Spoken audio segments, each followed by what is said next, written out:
Hi, this is Kamera again. We're on day number 286, Matthew chapter 26. Now, yesterday, Jesus did a lot of parables illustrating what the kingdom of heaven is like. So he's finishing that, and now he's reminding his disciples that the Passover is in 2 days. And he tells them that he's going to be handed over to be crucified. Isn't that something? At the same time, at this moment, guys, the leaders are plotting to kill him. Isn't that something? These are people who are supposed to believe who Jesus is, accept who he is, and they're plotting to kill him. Isn't that something? So fast forward, Jesus is in his location, and he's sitting there, and this woman comes and just anoints his head with oil. She just pours oil on top of his head. Disciples like, what are you doing? We can use that oil. It's expensive oil. We can use it. We can sell it and feed lots of people, So Jesus is like, let her be. Let her be. She is preparing me for burial. So I love the fact that he receives her ministration of him. Isn't that something? How she's ministering to him. And Jesus when you think about it, he needed to feel that love. He's been taking care of everyone who's been taking care of Jesus. I'm just saying. So that was appreciated. And Jesus even said, people are going to be talking about you for a long time. And so fast forward. Well, you know what? Let me point this out. At this point, Judas Iscariot is plotting Jesus' betrayal.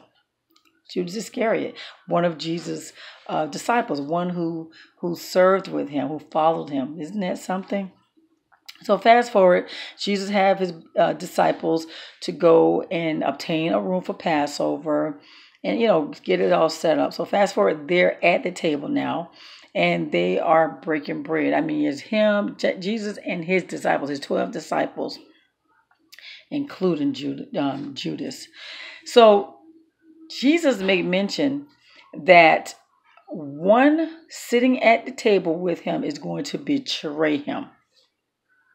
Isn't that something? And Judas says, will it be me, Lord? Yeah, it'll be you, Judas. You've been trying to plot against Jesus for money. Trying to turn him over to them. Really? It's you. But can you imagine sitting at a table with someone who you know is going to betray you? To me, at that point, he was like an enemy to Jesus. I mean, he was. If he was going to turn him over for money. And I love that Jesus backs up his word, bless your enemies. He was blessing his enemy. Because at that moment, Judas was not with him. He was against him.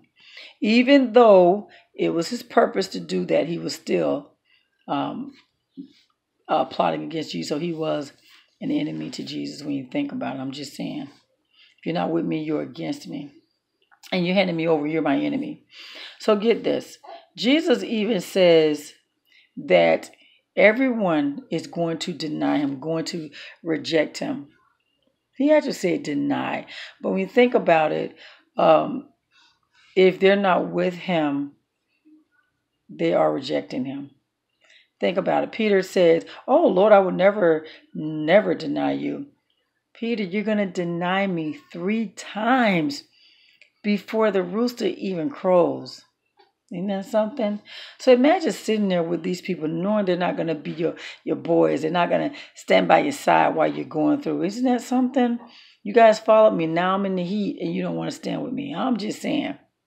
So Jesus break bread with them.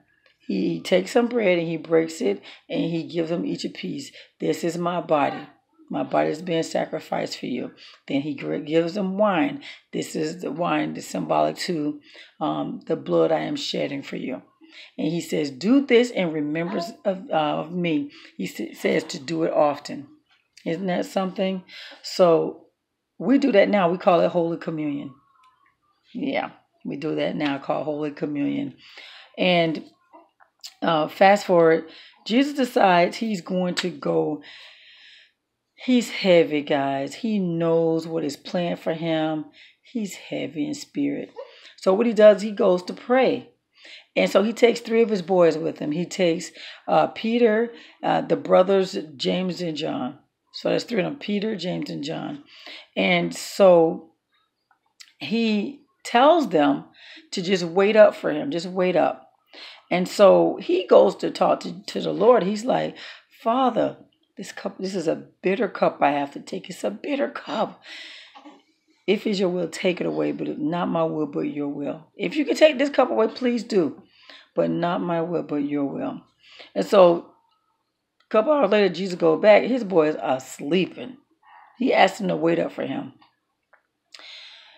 Really? Jesus said, you couldn't stay up and wait for me? He says, you need to keep awake. You need to be alert, because you have no idea. You were given to temptations too easily. He says that the body, that the spirit is weak, but the spirit is willing, but the body is weak. The flesh is weak. He says, keep watch and pray so that you do not enter into temptation. So guys, we need to have our eyes wide open, because Satan's job is to find any way he can to distract us so that we'll be led into temptation. So let's stay alert, guys. Let's stay alert. Not to say we're not supposed to sleep. That's not what he's talking. That's not what I'm talking about. But I'm sure God means that. Jesus means that in the same way. Meaning, at this point, he told them, just be obedient and stay awake. I need you to stay awake. I need you to stay awake. He tells us as well to be sober-minded. Always be alert, because Satan is out there to kill, steal, and destroy. And he's going to look for any type of way to get in there and distract you so you can be led into temptation. I'm just putting it out there. So the spirit is willing, but the flesh is weak. So we need to practice, keep our eyes on God, stay in his word. Yeah, my sheep know my voice, and a stranger who will not hear. So get this. Crowd comes. Jesus spotted a crowd. Judas is in that crowd. Judas comes to Jesus and kisses him. Jesus was like, friend, you do you, basically. You do you. That was the symbol to let the crowd know that the one he kisses is the one they want. Isn't that something? So Jesus is like, you guys come at me like I'm a criminal. Seriously? Get your weapons away. Take those away. I mean, if I wanted to defend myself, I can just call my Father, who will send thousands of angels to protect us in an instant. He said, oh my God. See, they're trying to, he said, why can't you guys do that when I preach? I preach. You guys saw me preaching. I preached all week. Come on. And you wait to now to sneak up on me with weapons like I'm a criminal. I'm just putting it out there. So, yeah, Jesus was a bold brother. He really, really was. And so get this. Jesus says, if you live by the sword, you'll die by the sword. Isn't that something? So fast forward, he's all with the leaders. They're trying to decide what they're going to do with him. They're trying to figure out a way to prosecute him, put him on trial. These are the leaders that's supposed to believe in Jesus, believe and accept Jesus Christ. Isn't that something? That's who these people are, but they want to kill him. So they're trying to find grounds to kill him and put him up for trial. And so they try to find these false testimonies. And Jesus, at one point, Jesus told them, I'll be sitting next to God, basically. And they're like, blasphemous. Start beating him, slapping him, punching him, spitting on him. I mean, they were really doing him wrong. Those were they were more like gangster. I ain't going to say gangster. I'm just going to say, to me, they acted coward. All of them on one man. He didn't do anything wrong. And you have to find fault with him to kill him. I'm just saying. But it was, it had to happen. Just like Jesus said when those guys came for him, you guys, I could have just called my Father, and thousands of you would have, the thousands of angels could have come and protected us. He says, but that's not how the scripture is supposed to be fulfilled. So he was letting them know they didn't have upper hand. But these guys right here, yeah, Jesus had to go through this. He went through all this for us. So I love the fact that he's proven to us that We think that, we have enemies. We think that we have problems. Yeah, he really has a problem. He endured those for us.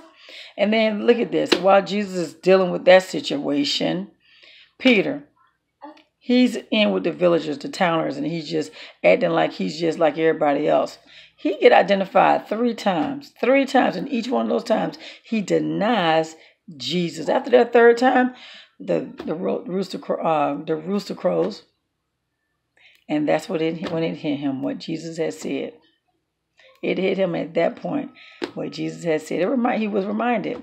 Jesus said that I was going to deny him, and I told him I wasn't going to deny him, and I denied him. I was under pressure. And I denied him. Isn't that something?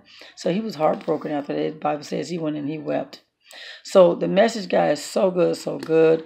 Love the fact that it showed that Jesus was human. He knew what he had to face, and it was heavy on his heart that he even talked to God about that. There was a time when it was so hard to him that he just didn't want to do it. But he said, your will above my will. Isn't that something? So I love that because he knew what he had to face. Those people against him, people who he was helping, who he's helped, turning on him. He had to deal with all of that, the rejection, the beating, the torture, and the ultimate killing. But it had to be, guys, because if he would have died on the cross for us, we would not have a chance at eternal life. That is it. So I thank God for Jesus Christ dying on the cross for us and giving us a chance. So guys, there's a lot to get out of this. Remember, keep God in your study. Ask him for wisdom, knowledge, and understanding. But there you have it, guys. Day number 286, Matthew chapter 26. You have a God-filled, blessed day.